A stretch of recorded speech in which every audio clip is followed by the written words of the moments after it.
Welcome to the GrowthPro Edge. We're here to help scale your business, build stronger teams, and sharpen your leadership skills. Hello and welcome to the GrowthPro Edge. I'm your host, Denise Killian.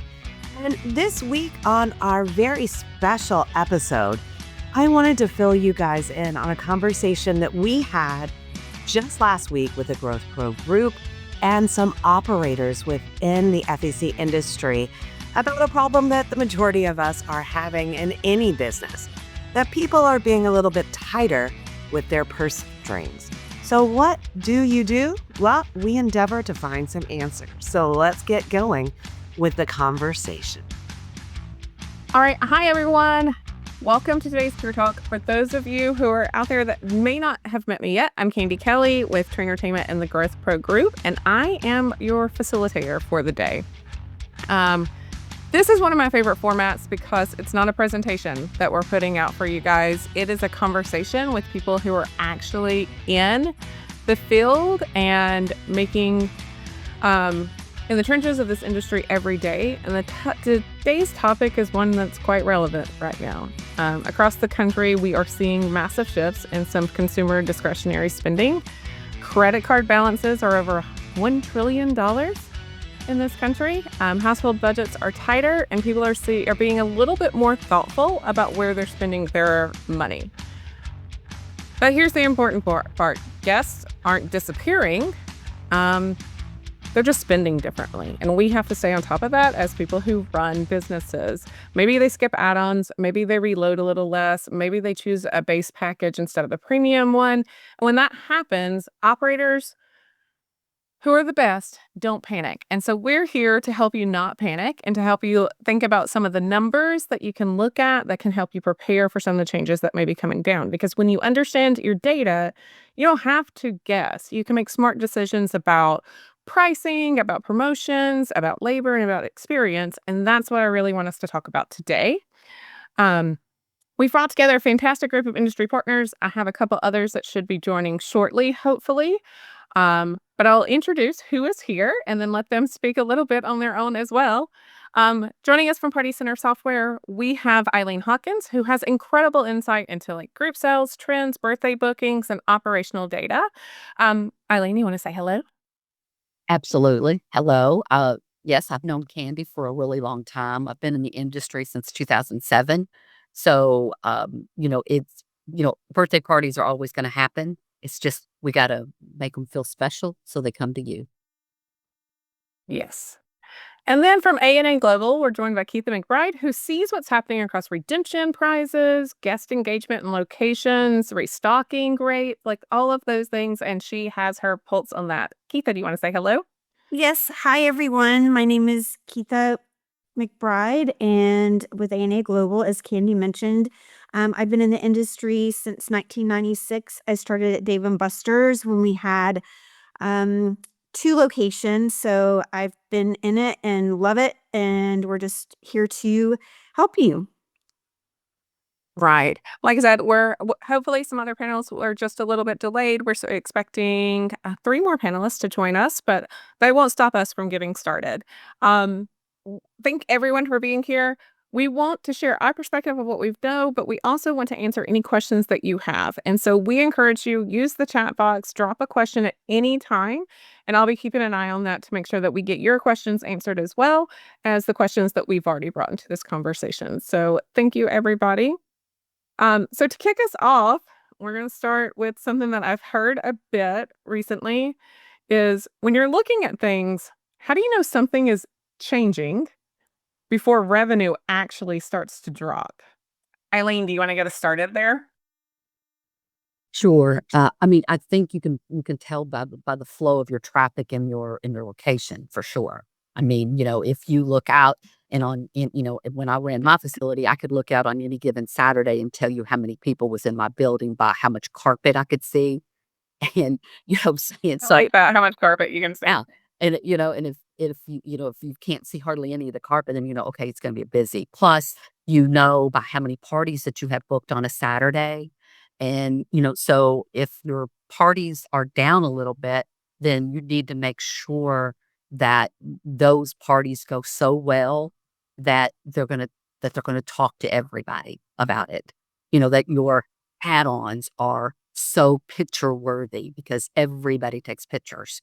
So, so if your add-ons are going to be picture worthy, which I'm sure Miss Keitha can tell us which ones are going to be good, that will take pictures and then they're going to post and then they're going to spread the word. So, there's just a combination of ways to figure it out before you actually look at the dollar numbers.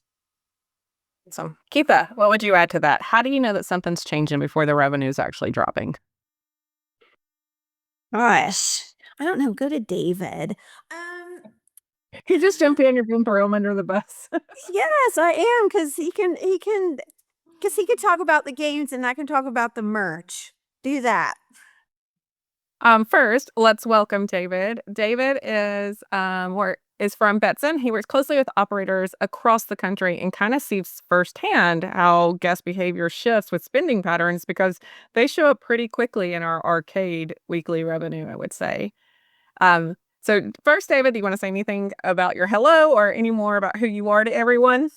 Oh, well, apologies for being late. I think I had like No worries. 20 windows open before I was able to get through. It was a whole new level of getting into a call today. And then about me, I'm with Betson, been with the industry since 96. So I hope I can add value if you guys have any questions. And your question was about the early warning signs, yeah? How do you know something is changing before the revenue is actually beginning to drop? So, I'll take my punishment for being late. So thanks, Teeter. um, so the only thing that I kind of wrote down is an idea, like obviously weather, that's gonna be a short little forecast is like, okay, it's gonna be raining this weekend, or it's gonna be beautiful this weekend. People are gonna get out of the house. But a larger impact, which is really what we're looking at, for recent events, gas prices, they spiked. And now everyone's taking a step back. And after gas prices, it's going to be food, your produce, everything's going to jump. I think that's definitely going to have like a trickle down effect on where people have loose spending. So as long as you acknowledge, what's going around the current economics, it's like, hey, this is going to have an effect on our business this weekend. Keitha. So to just piggyback on what David was saying, I think you just have to look at like key indicators, like what he was talking about with fuel, or if prices have gone up. I went and got my swig yesterday and it was like, it's normally like $3.95. I'm like, what happened? And they said, oh, we just recently had some price increases. So I think you just have to pay attention to what's going on around you. And then you can kind of, maybe anticipate, that those things might happen to you as well. And you may need to increase prices, or maybe just tap the brakes a little bit. You may not have as much traffic, but I feel like we still need to give value to our guests because, they may have aspirations to go on some wonderful trip, but they can't do that. So they're coming into our FECs, to bring their families and friends and that kind of thing. So, where you might see things going down, maybe not panic, and remain stable. And then, if things don't level out, then maybe look at increasing things. But I think the main thing is, I just in my personal life, I'm, looking at things a little bit differently. Like, do I want to go buy that new whatever for my home or a new piece of clothing? And I'm like, maybe I can drag something out of the closet. So, I just think if we just pay attention to what's going on around us, gives us, I guess, more knowledge what we can do within our locations, if that answers the question somewhat. Of course. And as I promised, our panelists are starting to get in here. Now, Kevin is here from Synox. We have Kevin, who works with operators on data systems and the numbers behind guest spending and behavior. Kevin, you want to say hello? Hello. Sorry I was a little bit late. Technical difficulties with Zoom, so apologize. It doesn't seem to be like you're the only one. David seemed to have it as well. All right. but you just arrived, so you got to answer a question. Are you ready? I'm ready. Okay. When you're thinking, since you're so into some of the data and stuff, what are some of the earlier signs in the numbers that may tell you that guests are tightening their spending in your own numbers within your center? Yeah, I mean, there's a lot of different metrics to use. One of the numbers is PPE, or spend per person. So you can look at check average, total check average. You could look at food spend per person. You can look at alcohol spend per person. So that's one metric that a lot of places use. Obviously, guest satisfaction surveys. We used several different companies to measure guest service, food quality, drink quality. That's very helpful. Mystery shop metrics is another one. Traffic counting is another one to make sure that just be able to measure how many people are coming in by day, by week. So there's lots of data, but specific to if people are spending less, yeah, I think it's check average. I think it's digging deep into how much people are spending per venue. David, do you have anything to add to those possibilities to look at? No, I mean, it's all important stuff to follow, to be honest. Every I like the I like the I like what you said about the check average. That's something, I mean, like, that's a really good, I mean, I guess you could even look at, like, your card sales and that kind of thing through your system, and that would be a good indicator. And then the spend per person, um, I know when you go into, or to buy a card, you can do, 108, whatever it is that you choose, and I guess you can tell, with the card purchase, if maybe people are usually, spending 100 and now they're only spending 75 or 50, or they're not doing that bounce back piece. If you buy 100 and you get 10 back or something, if you notice a decrease in that. So I really like those 2 pieces that you could get, and probably even more from your card system, that would really give you some great information. I think that's really good, Kevin and David. Yeah, I agree, because per caps will show up if when guests or per person spend when guests are still coming, but the amount But they're spending is what's starting to change. And so those are some of the things we're looking at. All right. When we start to notice some of those early warning signs that you guys have talked about, whether it's in just our environment or inside our facility, what is usually the first move operators should make? And it could be, we could think about pricing, we can talk about behavior, we can talk about mindset, we can talk about marketing. But what do you think if you're starting to see these early warning signs, you're in operations, what is the first move that you would make? Eileen, you did operations for a really long time. I did.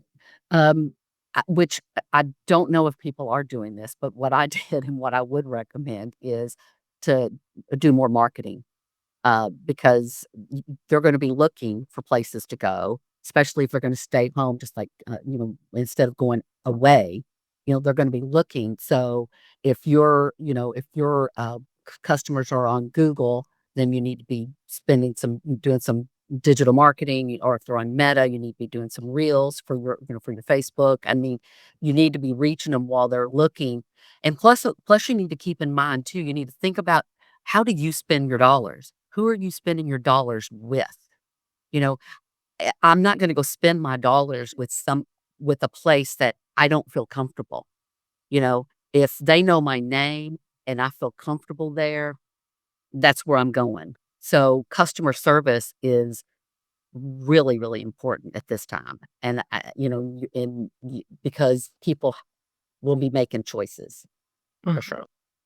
I love that you said, think about where you're spending your own dollars. I think often we as operators in our operator hat, that's what we have on, we separate ourselves from how we behave as consumers, our own selves. And so to remind people that we are both consumers and operators. And so what would we be doing? David, what would you say there? What is the first move operators should make? I do want to piggyback off Eileen. I love customer service. I think that's always first and foremost is huge.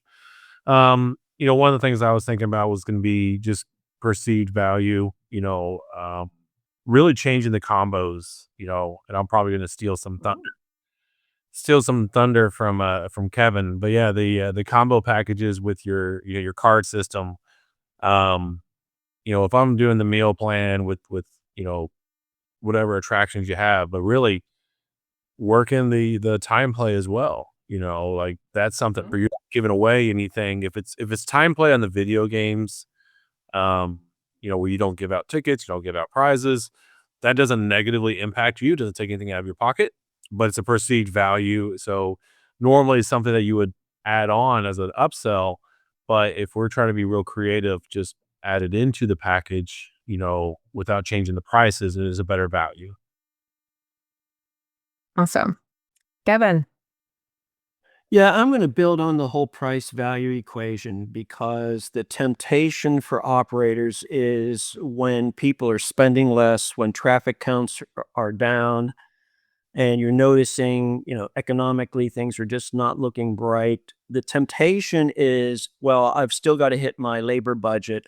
I still got to make my numbers. So then we start reducing staffing in order to hit the labor number. And there goes your service level. So the price value equation isn't just price, it's price plus what's the value that I'm getting for the dollar.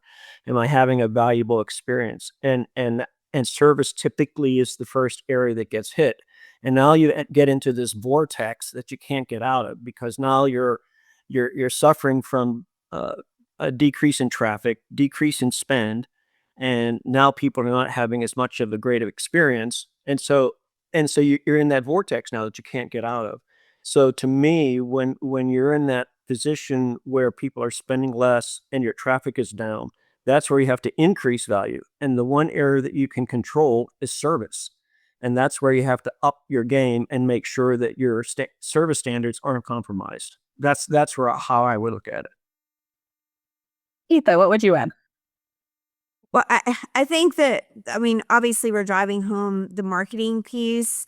We all follow our customers, on social, do it, not going way deep into doing discounts, but maybe a certain day doing a discount or whatever. So definitely taking or revisiting your marketing. But I also think the customer service piece is such just a huge aspect that just it never needs to go away. And I think that's a really good point that, that's people think immediately cut labor. But I know that when I walk into a location just to do a site visit or just to pop into locations near me, it makes a difference if I see someone, at the counter that just, acknowledges that that I walked into their building. And I think people really appreciate that.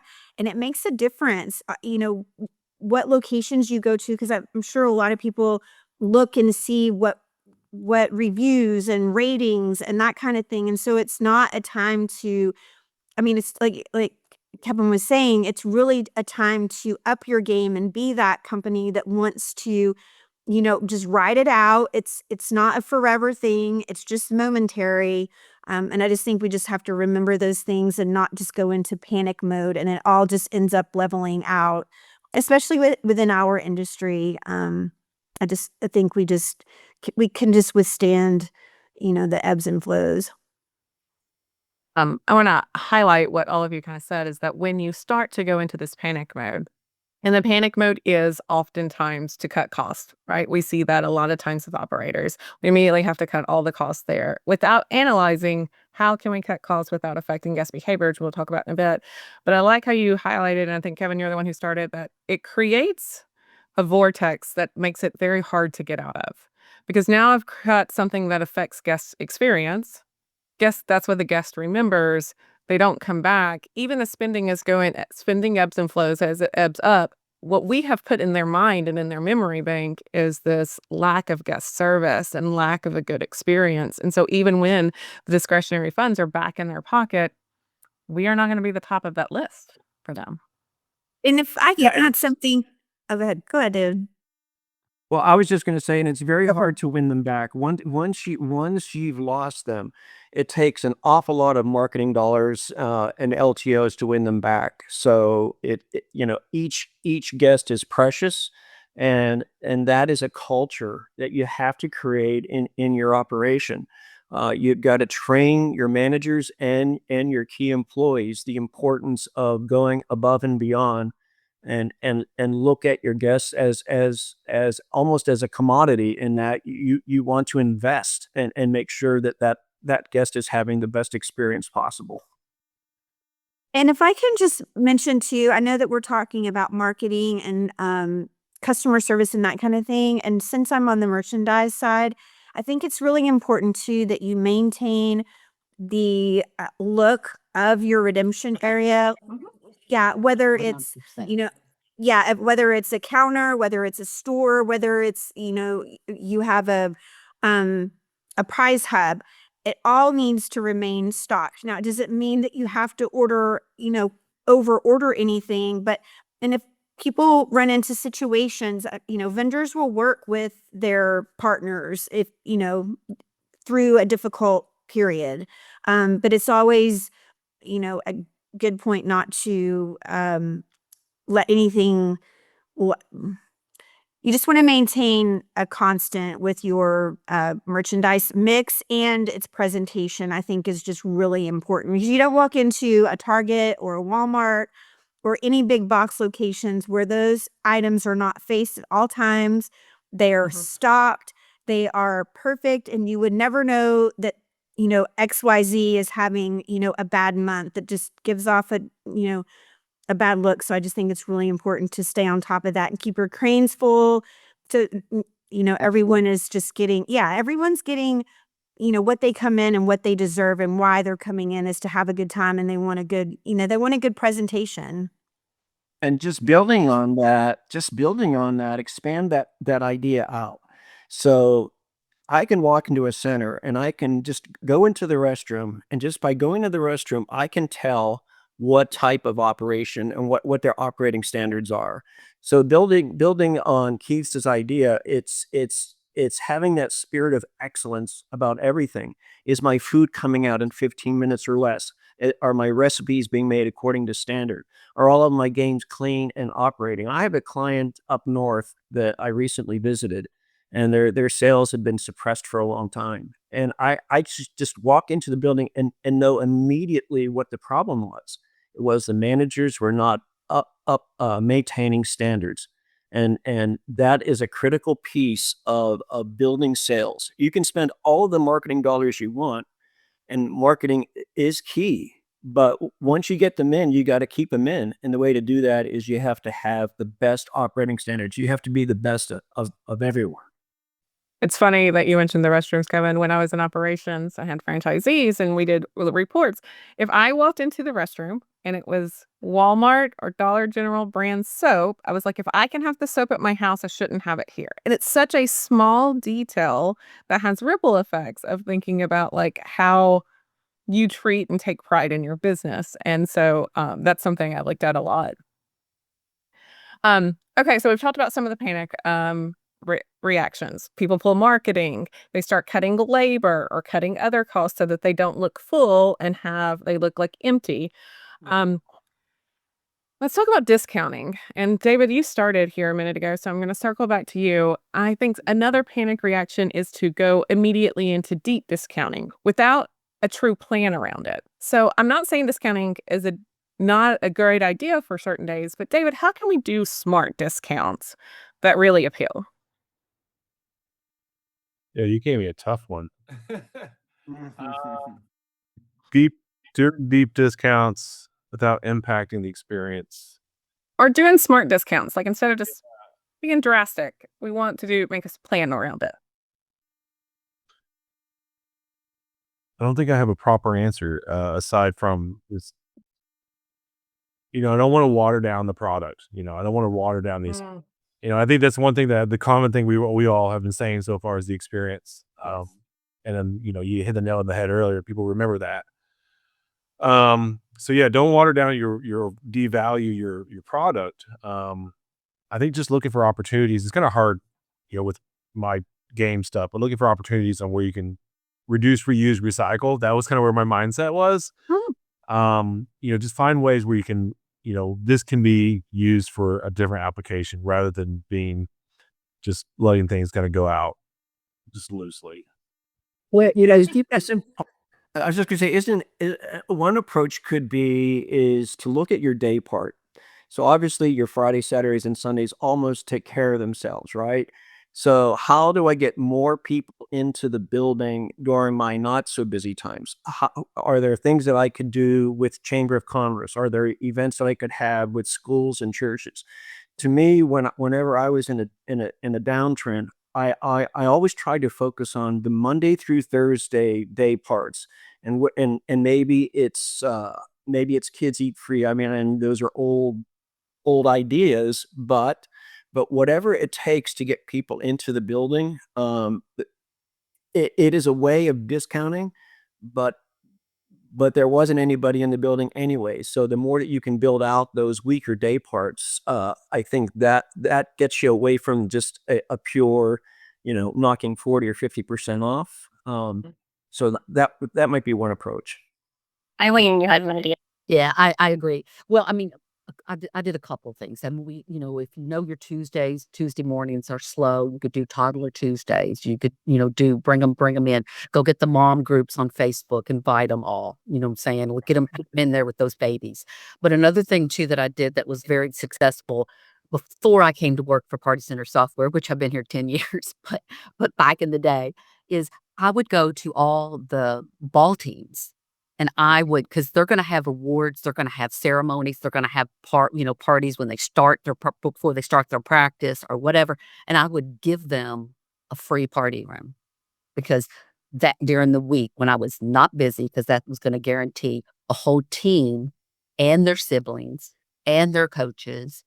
And then I would make sure that I had my other party room set up like a party, and I would have signage, as corny as this sounds, that says, this room could be yours. You could be partying here, or just whatever, you know what I'm saying? So they could see that, oh, this is, and then of course the bounce back. I always gave them bounce backs, as they were leaving, high fives as they're leaving, and give them bounce backs so that they come back in. Because, back in the day when I gave away a $5 player's card, I knew my reload. My reload was automatically $20. Now, it may not be that now because like I said, that was back in 2007 through, I started Party Center Software at 2016. So I was, in a, facilities, for the other part of the time. But yeah, so those are just a couple of things. But you really got to think outside of the box. And there's so many ways that you can do that without just going into a deep, dive. Because here's another thing I always thought is if you're coming during the week, it's like you've booked a private party. You've got the whole place. So, wow, oh yeah. So it's all how you spin it. For me, I would say before I go into deep discounts when I was in operations, I'd look at what bucket. We all have a couple of buckets that our revenue is coming from, depending on what our operation is. We have the arcade bucket. We have a food and beverage bucket. We have like a walk-in traffic bucket. We have the attractions bucket, if that's the way. And then we have like party and groups. Where am I taking the biggest hit? Let me look there. And so that's where I like the data and what it tells me. And then what can I do there to soften that blow? And so if my reloads are not as high, then I want to overcome the psychological barrier of getting a card in as many hands as it may be. So I may do a play on Thursday and get a free $5 arcade card or X number of credits on an arcade card because I've taken away the psychological obstacle of an arcade card being in their hand, because then the reloads do come because they already have it. If they don't have it in their hand, then it's easier to say no and not ever get one. If my food and beverage is going down, I look to customer service first and what are we doing with upsells, and are upsells smart? How are we training our staff for those things? Are we offering all the different parts of it? And then if it's a certain time of day, maybe there are some smaller specials that we can do, like a $10 burger, drink, and fry special on a certain day, if that's something. So I really like to look at what bucket is getting hit the most in that, and then how can I be smart and strategic about the discounts I put there. Hey,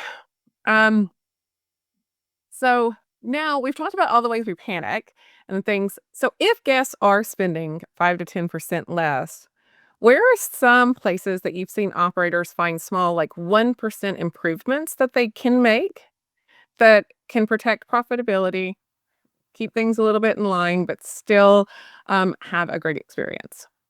What have you guys seen in the field? I would start with a declining budget. And I don't know if everybody knows what that is, but a declining budget is it's like a checkbook. And you have certain monthly expenses like uniforms, cleaning supplies, food and beverage, obviously, but you have all these categories. And your budget is set up based on revenue.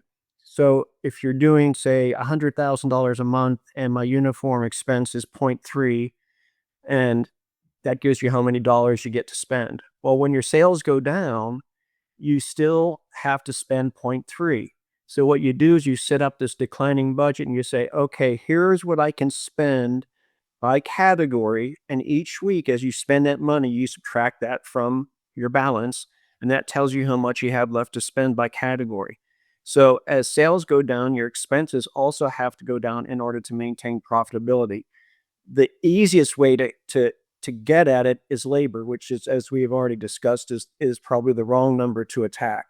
So looking at all of your operating expenses and adjusting what you're spending week by week will go a long way to making sure that to protect your bottom line.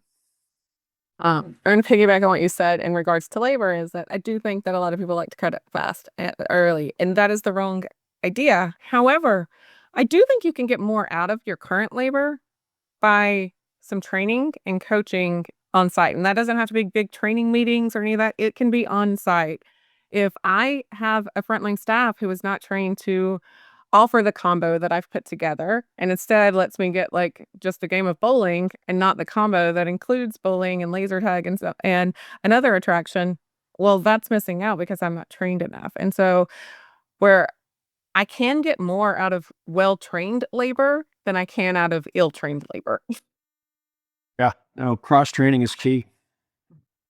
Something that I've seen out in the field, I've been out in the field, I was out last week and talking to customers, and they look at their operating hours. So maybe if and they tested it, and so maybe they're closed, but the point of this, whatever you do, you have to be consistent. So one of the locations is closed Monday and Tuesday until, we get to summer. And then obviously through spring break, they adjust their hours. But so I've noticed that places are closed maybe Monday and Tuesday. Some places that used to be open at 10, 10:30, 11 now are like at 11:30 or some. So because there just isn't foot traffic at 10 a.m. 10:30 even. So I've heard those things, just operating hours. And then with that, you're not having, if you're open and then your staff is so scaled back and we're going back to the piece of the customer service, then you're not giving a negative experience, or, having your team member run all over the location and not give the service that your guests deserve. So, one way is looking at operating hours. Really? Yeah, I agree with you on the operating hours, but and I agree that you have to be consistent. Once you decide, I'm going to be closed on Monday or Tuesday, you know what I'm saying? Let's be closed Monday, Tuesday and let everybody know. And scaling and double training. Cross training. It comes from the top. You can run contests to little competitions to make your staff want to upsell more, and make it fun. You can like trade gift cards and players cards with other locations so that you can like maybe give a gas card for for an event, for a competition, and just, do all that you can to encourage and make it easy for your staff to do what they need to do. If they have to, beg or beg's kind of a strong word, but if you make it difficult for them to be, customer friendly, then they're going to kind of shy away from it too. So you got to make it easy for them to be successful with, and give them some, yes moments to, to help. I tell you, Eileen, when I was a server back in the day, I loved being the winner of server bingo at the end of the night. Loved that. There you go.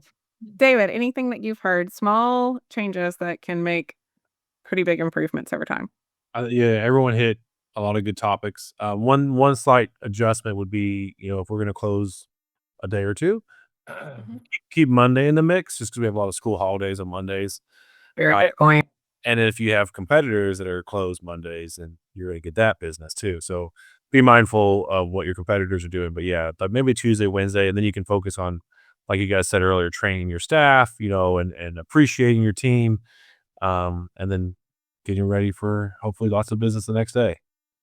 Yeah, and if you're closed on a Monday, that's a good day to do preventative maintenance or, bring your team members in and that kind of thing and do the training. But yeah, I agree with looking at what your competition is doing for sure.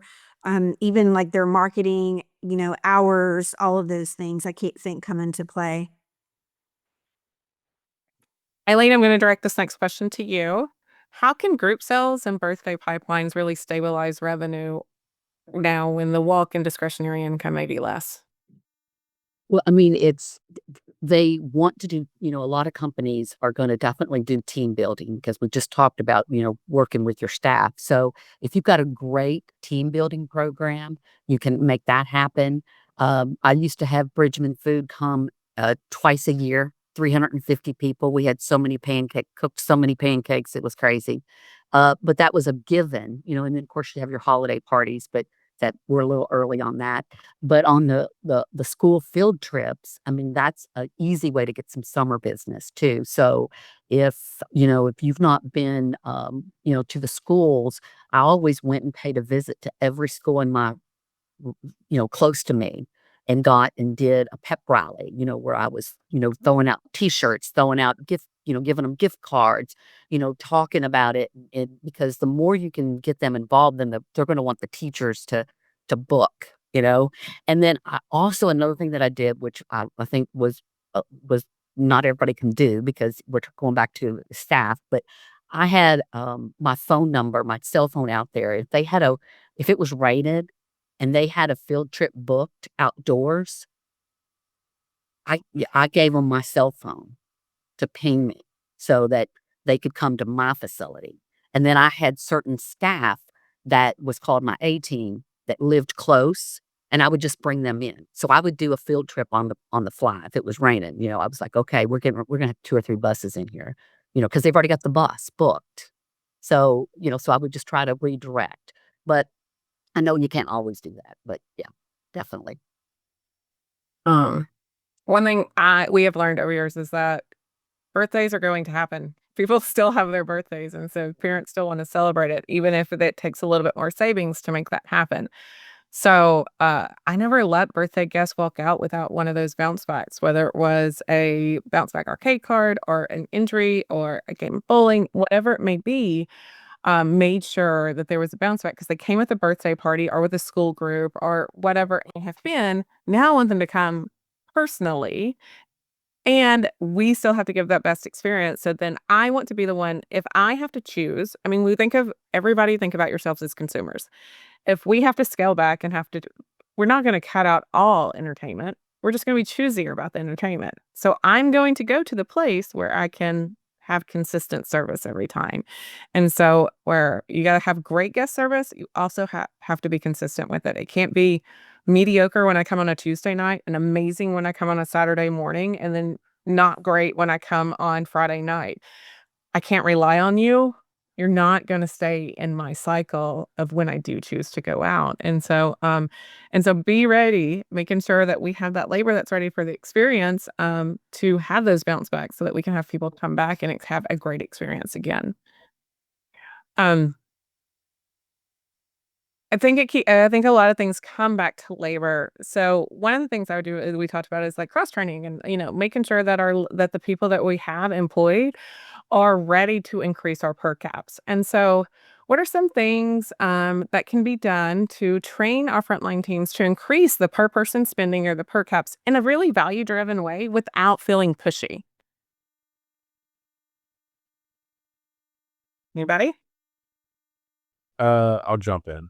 A strategy that, in a previous role that's worked for me was like, when it comes to suggestive selling, right? The pushback. Um, Start at the bottom, just say, hey, this is the cheapest value we got, and then their guard is down, like, okay, cool. They're not going to upsell me all this stuff I don't want. Like that's what I want to do is I want to trip them up. I don't want them just to say, hey, look at this big value package for everybody. Cause then, they're guarded. Start at the bottom, trip them up. You kind of have to gauge like who you're speaking with, and then you can upsell from there. Because if you start at the bottom with a really low value, like, oh, great, this guy's not trying to sell me, it's like buying a new car. They're trying to sell me all the things I don't need. You just start with the value deal and then build on that, and you're a little more receptive because again, a lot of people start with that barrier up where they just want to say no to everything you start with. So that's kind of a strategy or a tactic that works for me. I love that. That's one. Yeah. So one thing too that I did with my party staff is if they were going to answer the phones, if it wasn't booked online and already there, if I was having them call to upsell, then I made sure that they knew what the products tasted like. So, so like if we had really, really good wings or we had really good pizza or whatever, when I did my training with them, I always let them have some of the food because then they could speak honestly about it. They could say, "Oh my gosh, you really got to add our pizza. It is like to die for. It's super good." So you just kind of get that buy-in by just a little bit. I'm not saying, give them food all the time, but just so you get the buy-in on what you want them to upsell. So I have something when I was at Dave and Buster's as a server, what they would do before each shift is they would pick like, I don't know, 3 or 4 items from the menu and then just cook them all and then put them back in the like where the servers, would eat their lunch or dinner or whatever. And it was kind of we all got to try a couple of different things. So we were, always getting to taste things off of the menu. So I always thought that that was fun. And they took, they covered the expense of doing that, but it was like, taste these things, whether it's, I don't know. They just picked 4 or 5 items and, that was before each shift. So I always thought that that was a nice way to, for us to have some munchies and then be able to try some of the food and be able to make real recommendations, whether, because I'm sure all of y'all have been places where it's like, well, what do you think about that? And they're like, and I like it when they tell me the truth. Like, no, it's not one of my favorites, but this is my favorite. Or no, that's not what I would get here, but I would really try this. So it's just something maybe fun to do. Especially with traveling, keep I go a lot of places and be like, what's your favorite thing on this menu? I am decisioned out after traveling. I just want Right. Yes, exactly. One area that maybe you wouldn't consider to be a way to upsell, but if you're an FEC operator and you have a kiosk, how your kiosks to sell game cards, how your kiosks are set up, can help get a boost in revenue. And what I mean by that is I've gone into some centers, and you'll see when you log on and to buy a new card, the first card will be a $5 card, then there's a $10 card, a $20 card, and a $50 card. Well, maybe the sequence of those dollar amounts should be reversed. Maybe instead of starting with a $5 card, you start at 10. And then as you accelerate the price, you also accelerating on a bonus. Or you can program your kiosk to say, would you like to add $20 more and you get 30 more in bonus time. There's different ways to set up your kiosk where you can actually generate more revenue. So I would take a look at how your kiosk is set up to make sure that you're optimizing what people are spending at the kiosk. One thing I did in operations is your staff members like to know the why behind.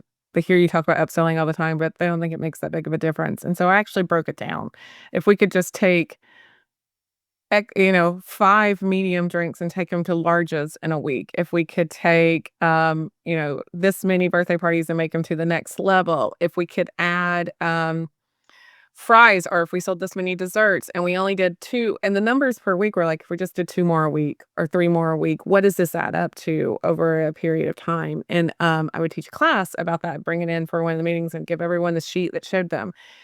And they were amazed at how such a small thing like adding jalapenos to nachos and how much we could add in a month if I just added jalapenos to 6 more nachos a week. And then they're like, I can do that. I can get 6 people to add on jalapenos.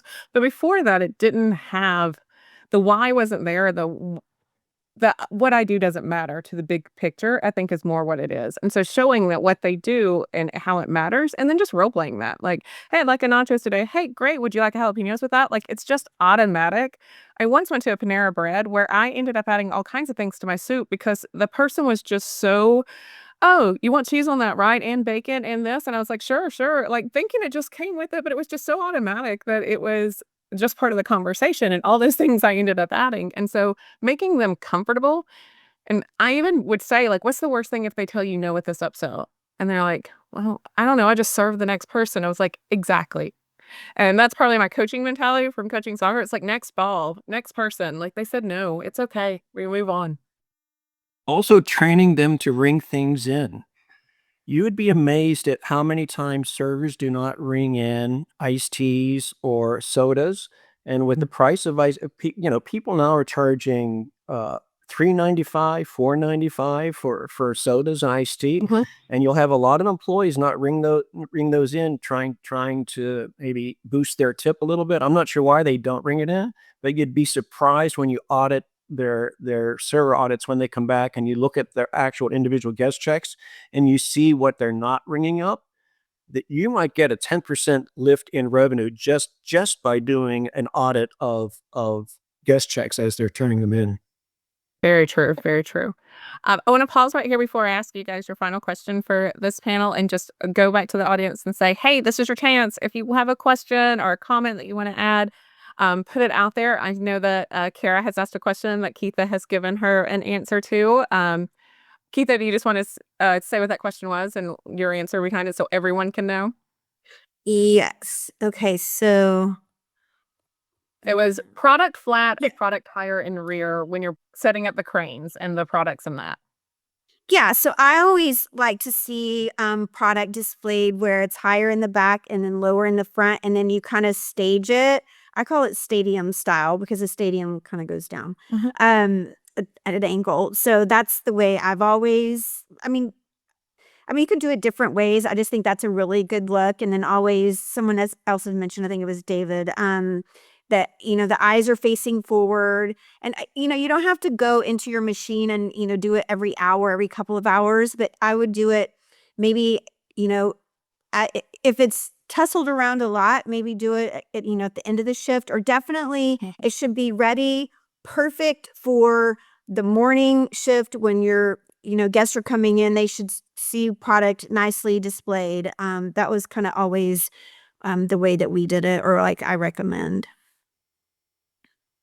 Also contributed to the conversation where we were talking about staff and the upselling. She's like, train how the staff asks. Don't ask, would you like a drink? Ask, what are you drinking with that today? Just the difference of a little bit of language and how that adds on. So while we're seeing if anybody asks any additional questions, final question for each of you is as you're looking at where we're standing right now, we know that gas prices are up. We know that credit card debt has reached an all-time high we know that there are some signs that are showing us that discretionary spending will tighten up a bit. If you can give operators out there one piece of advice to walk away with today, what would that be? What would you prioritize? Kevin, you want to go first? Wow, that's a tough one. I think I'd go back to my original thought of don't compromise standards. When sales are down, maintain or try to exceed operating standards because that eventually will pay off. Right. David. Um, you don't win by being the cheapest. Yeah, so don't turn into a budget or a value location. Like just keep that in mind. Keep up. Yes, I would not sacrifice service to your customers, like Kevin said, and David, I think we're all on the same page. Just customer service is such a key point in, in having a great operation. So I would say that would be one of the main ones. Eileen? Yeah, I could definitely customer service too. But one thing I think you could do, which is super easy. I know gas is high, but I would go maybe to the top 3 locations around you and just go in and do, see, how are you greeted? What does their facility look like? Do they look busy? Is it not clean? How does it smell? All of the senses, because then you can come back and take a really good look at what you've got to get your customer service and anything that might be missing taken care of, because people will spend those dollars. And just like Candy said, they're going to have birthday parties because little Johnny's going to only be one, you know, one time. So, as long as mom feels comfortable about coming there and you taking care of her and you taking care of little Johnny and getting great customer service and the bathrooms are clean, you're going to do great. So, My one piece of advice would be make educated decisions. Don't panic. Think about the numbers that matter, make a plan for that, and then be consistent with that plan. We've talked about operating hours. We talked about how we would adjust labor. We've talked about upselling or training. Consistency. And so don't panic, make a plan, stick to that plan. We do have a question that came through that does anyone have any experience with anything that tracks foot traffic throughout the day as like automated solution? Kevin or David, Yeah, maybe? yeah, there are. I can't think of the name of the company that we used to use off the top of my head, but I'll look it up and send it to you. But there are several, and they're just cameras that go into your main entrance, and you can measure everyone coming through, or if you only want to measure certain heights of people coming through. There's different ways to do it. But yeah, but that's how you get your per person spend to be really accurate, is to have traffic counters so you know exactly what your traffic is by day part. But I'll look up that company and I'll send it to you, Candy. Okay. And then I can make sure you get that, Isaiah. All right. I don't see any other questions that have come through. So this has been a really valuable conversation. You know, the thing that came up over and over again from all of you is that if you want to succeed, don't react emotionally. Don't immediately go and cut all your labor. Don't cut your experience. Don't make the race to the bottom. Make sure you're still giving that the type of experience that you are proud of and that people will come back to. And so at the end of the day, we still want guests to have fun and feel like the value was there and know that they can rely on us for that fun in the future. Because that's what we're in the industry of, making memories and fun. So I want to thank our panelists for today. David, Eileen, Kevin, and Keitha, thank you so much for your perspective coming from all different parts of the industry and what you see as you guys travel and visit all of your clients. It adds a whole lot of valuable information to the peer talks. We have future peer talk conversations. You can always check those out at our website in our events tab. And other than that, have a great afternoon, everyone. Thank you, guys. Thank you. Well, I hope that conversation was illuminating for you and gave you some insight and some ideas. It's important that you pick a strategy and stick with it, give it a chance to be successful, and hold tight to what you know is important. If you enjoyed today's conversation and if you're ready for growth yourself, I certainly hope that you look us up at thegrowthpro.com and schedule a free growth call with one of our coaches. I'd like to take a moment to thank our sponsors for 2026 in the GrowthPro Edge: Party Center Software, Roller, Betson, ANA Global, Simnox, Embed, and Schaefer Distributing. We appreciate what they do, which is to help us bring you a new episode of the GrowthPro Edge each and every week. I'm Denise Killian, your host with the GrowthPro Group. Keep growing, keep learning, and keep striving for the extraordinary.